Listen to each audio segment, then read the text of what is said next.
bienvenue sur Gabon 24. Le Gabon célèbre ses 58 ans d'indépendance. Cela fait plus d'un demi-siècle que notre pays est admis dans le concert des nations indépendantes. Les festivités nationales sont marquées par une série d'événements chargés de symboles. Privons-nous des détails de ces moments de communion entre le sommet de l'État et son peuple pour très vite décortiquer les articulations de son discours à la nation, dit il y a quelques instants, avec certains membres du gouvernement conviés à cet exercice de décryptage. Le premier que je reçois avec mon collègue Louis-Philippe Badinga, c'est bien Christian Magnagna. Il est le ministre de l'Équipement, des Infrastructures et des Mines.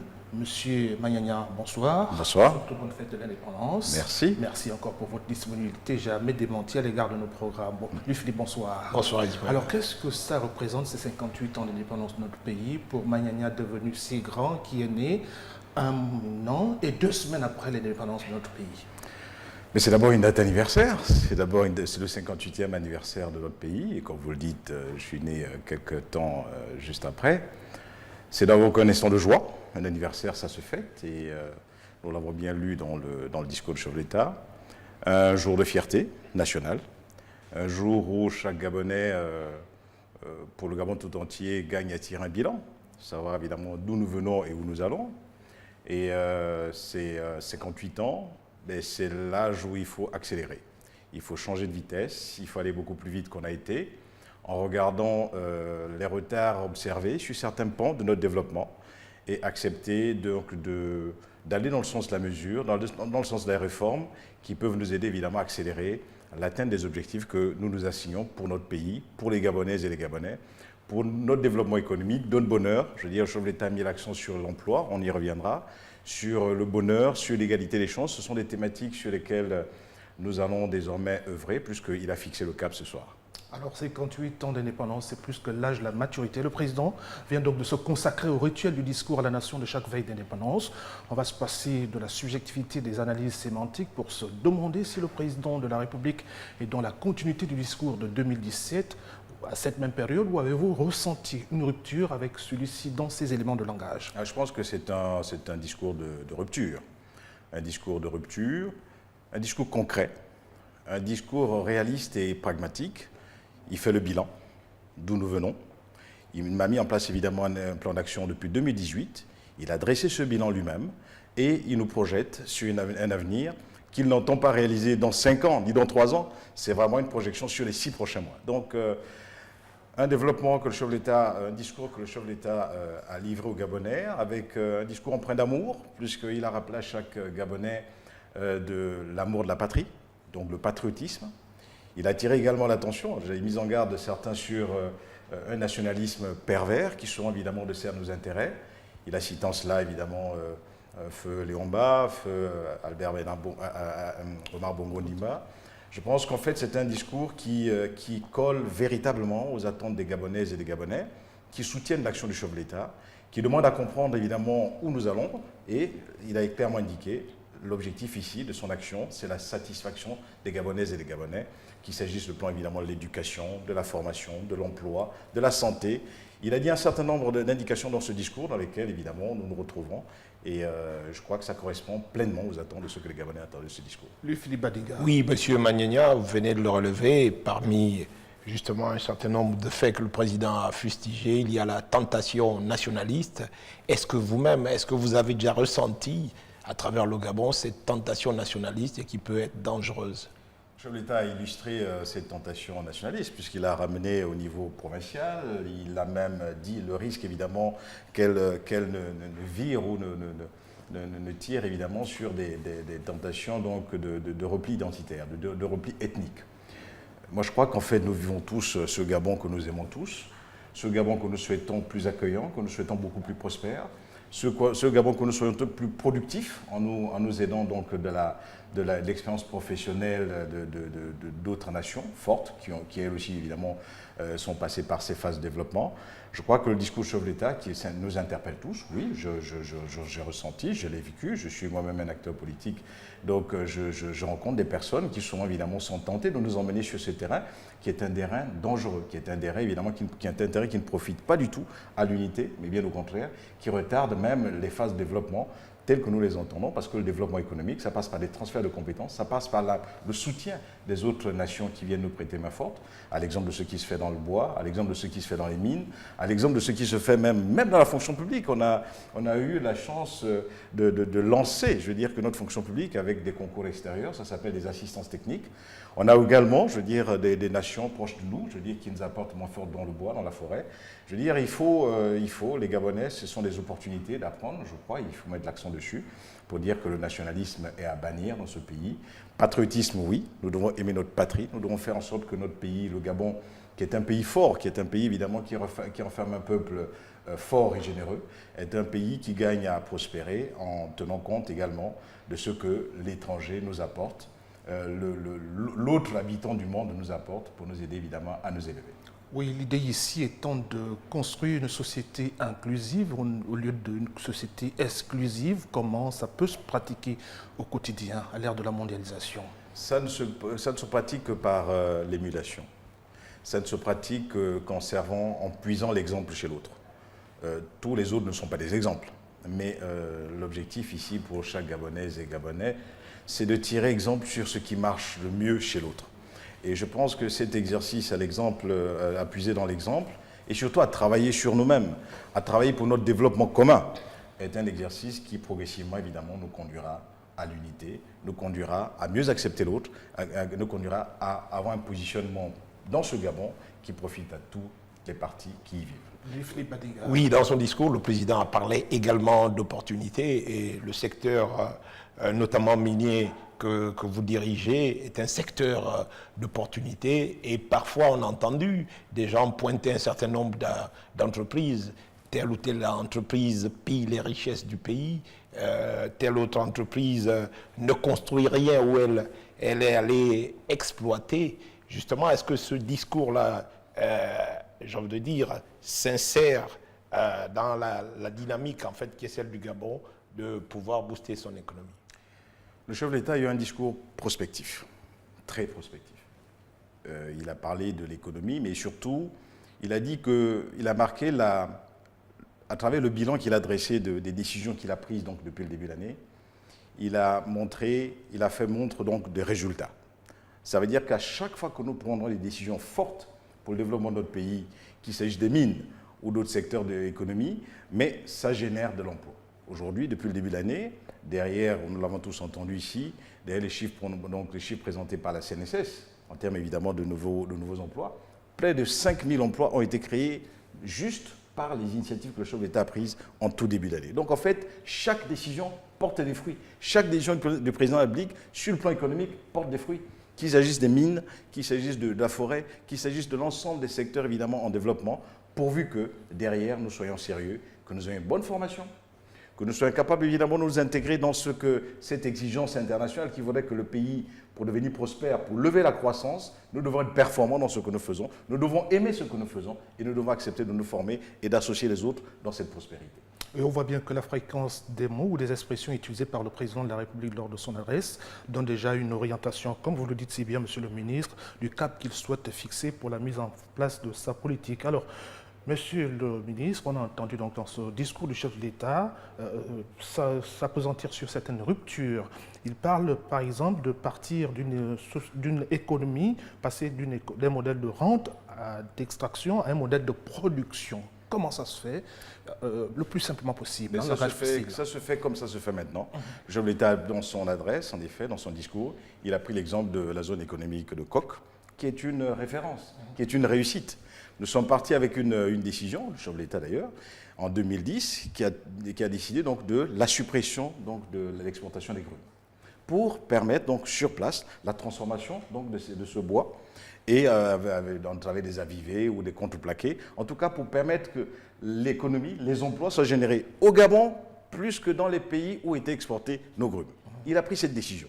Donc nous avons la forêt, qui 50 ans durant était exploité, je veux dire, par l'exportation des grumes. C'est-à-dire qu'en fait, on collectait des grumes, on prélevait des arbres et on les exportait pour la transformation à l'étranger. Le chef de l'État a pris une décision salutaire. Il a dit, voilà, je crée une zone économique spéciale de Coq, j'interdis les grumes et de plus en plus, je demande à ceux que les opérateurs économiques intéressés par la forêt gabonaise viennent transformer au Gabon.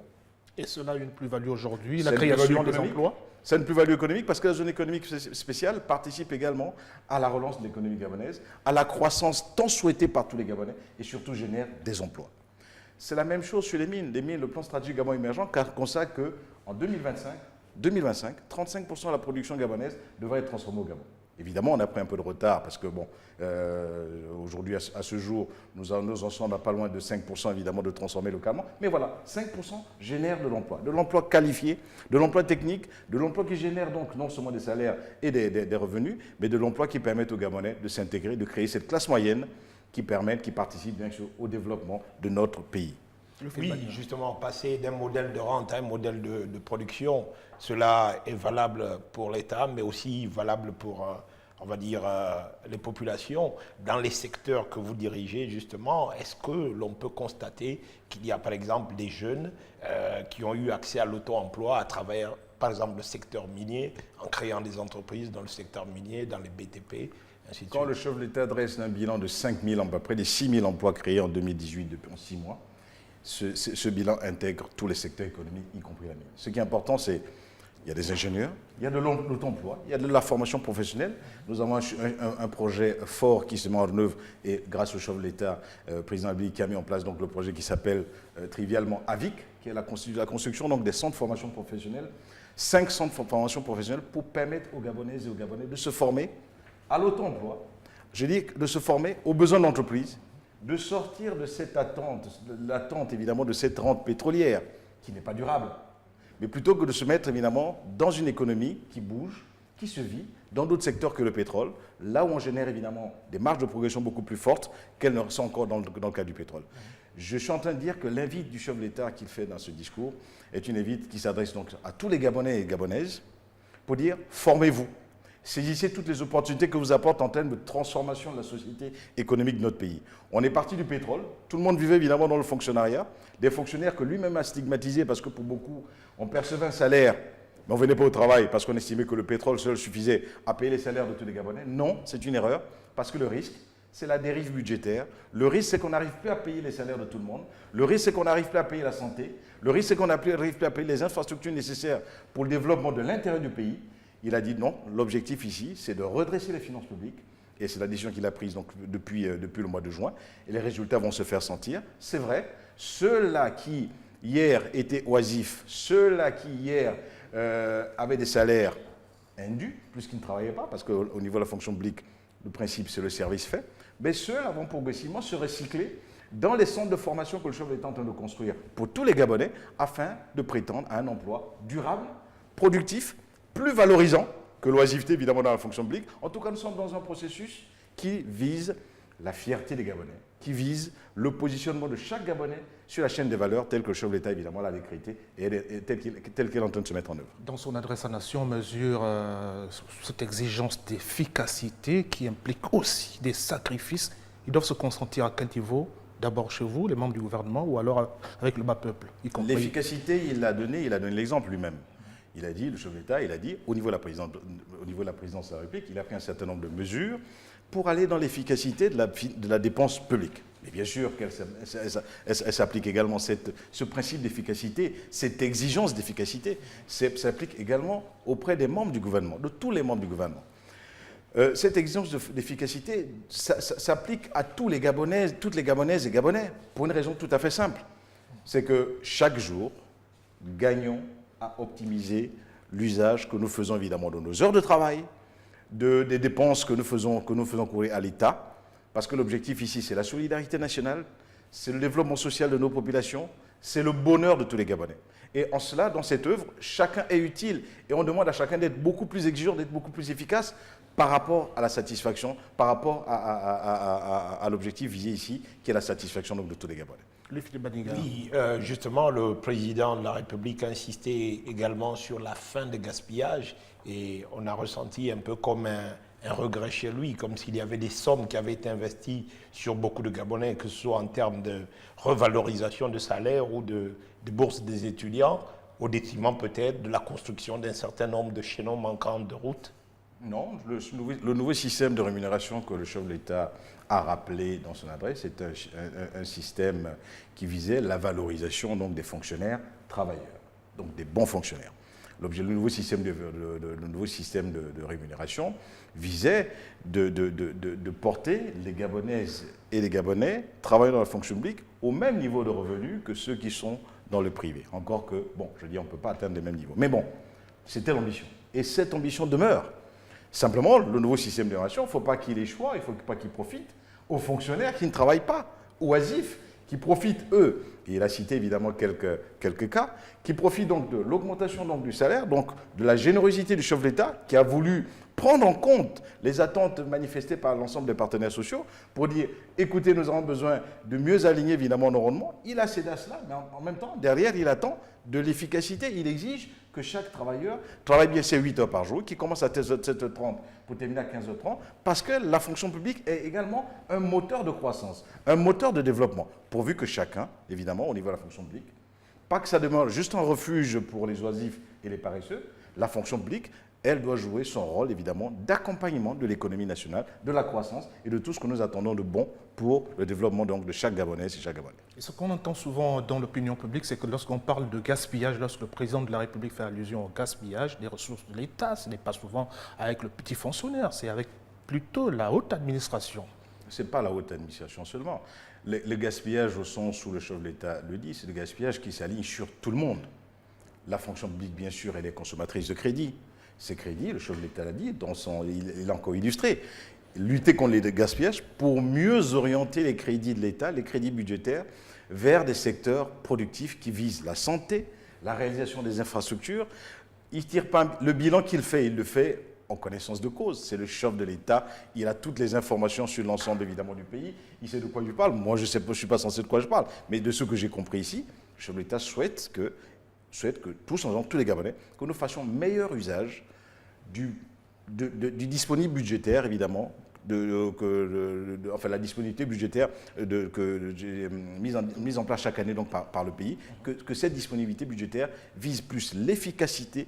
Il veut que ça vise l'efficacité, donc la satisfaction des populations, beaucoup plus que la satisfaction de certaines petites personnes qui, évidemment... Que certains retenaient, vous n'avez peut-être pas envie de le dire. Je n'ai pas envie de le dire pour une raison simple, c'est que le chef de l'État ne l'a pas utilisé. Je ne vois pas pourquoi on le dirait aujourd'hui. Merci beaucoup. Oui, et effectivement. Oui, Ismaël, le président s'est aussi réjoui dans son discours d'une inversion de l'exode. Il y a donc désormais une sorte d'exode urbain. On a de plus en plus de populations urbaines qui vont vers des centres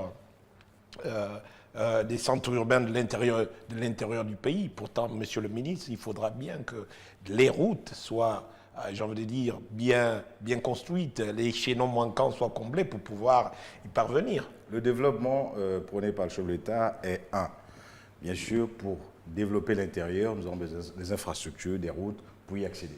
Le plus important, c'est un développement économique. Au jour d'aujourd'hui, nous avons le projet Graines, donc le développement agricole. Nous avons des exemples avec le partenaire Olam, qui a longtemps évidemment développé des palmeraies avec des industries de transformation qui s'implantent de plus en plus à l'intérieur du pays. Nous avons également à mettre en place, c'est vrai, il y a de l'industrie qui naît. La mine, le développement des mines à l'intérieur du pays est là aussi un volet qui va mener à fixer les populations plus à l'intérieur du pays. Ce qu'il faut retenir ici, c'est que pour développer l'intérieur du pays, il faut l'économie. Il ne s'agit pas de faire des routes juste pour des routes. Il ne s'agit pas de faire des infrastructures pour faire des infrastructures. Il s'agit de faire des infrastructures, des routes, je veux dire, qui relient vraiment l'économie à la capitale, l'économie intérieure à la capitale, au port d'exportation, je veux dire au chemin de fer. Voilà les sujets sur lesquels nous sommes en train de réfléchir.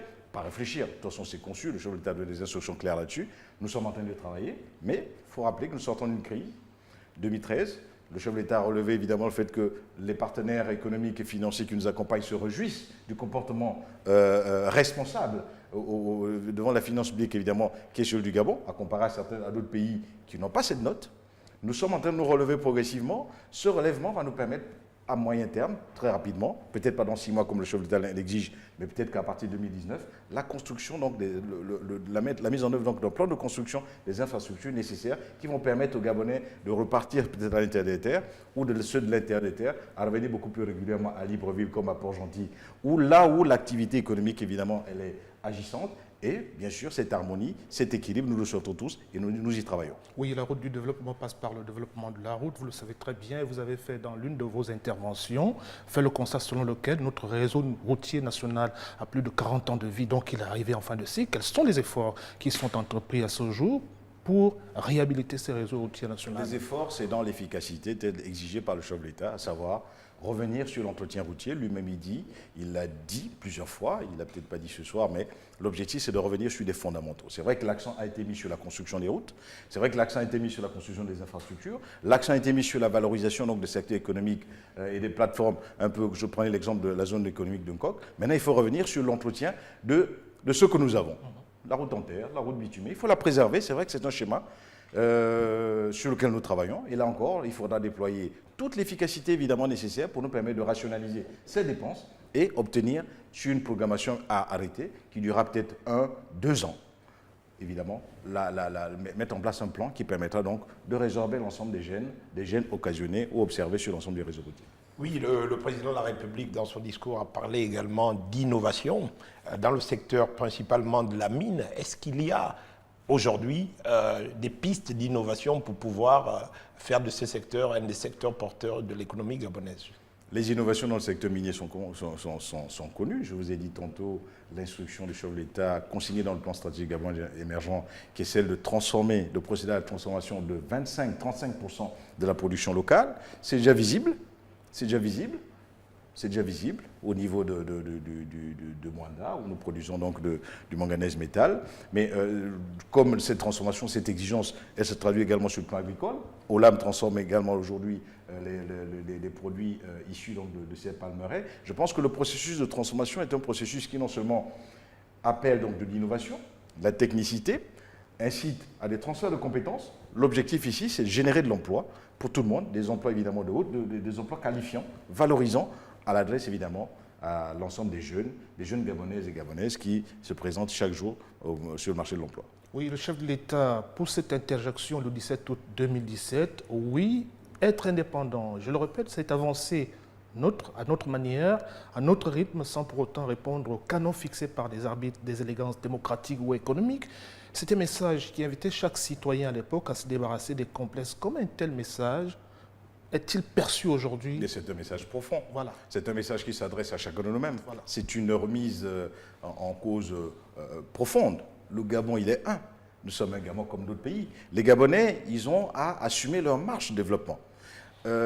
Décomplexés de ce que d'autres puissances, d'autres acteurs peuvent avoir à semer ou semer dans le fonctionnement de notre République. Nous sommes un Gabon, nous avons une institution, nous avons des institutions, nous avons une République à gérer. Le chef de l'État, il est là, il donne le cap. Ce soir, il a donné le cap. Je pense qu'à travers le discours du chef de l'État, tous les Gabonais se retrouveront. Voilà le cap qui a été donné. Il s'agit maintenant pour nous, pour vous et moi, chaque compatriote, qu'on soit membre du gouvernement, opérateur économique, à l'école, à l'université, nous avons à œuvrer ensemble, chacun avec notre fibre de patriotisme, avec nos valeurs, notre histoire de 58 ans et avec des valeurs prônées par le chef de l'État. C'est ces voies que nous devons suivre, notamment celle de l'effort personnel et de l'effort collectif pour nous permettre évidemment de viser l'émergence qui est le vœu partagé au jour d'aujourd'hui par tous les Gabonais. On suppose bien que le membre du gouvernement que vous êtes avait déjà commencé à faire ces efforts dans votre vie de tous les jours. Écoutez, j'ai mis exerce. Merci beaucoup, M. Magnagna, d'avoir répondu à notre invitation. On va retrouver d'autres membres du gouvernement peu avant la fin de nos programmes.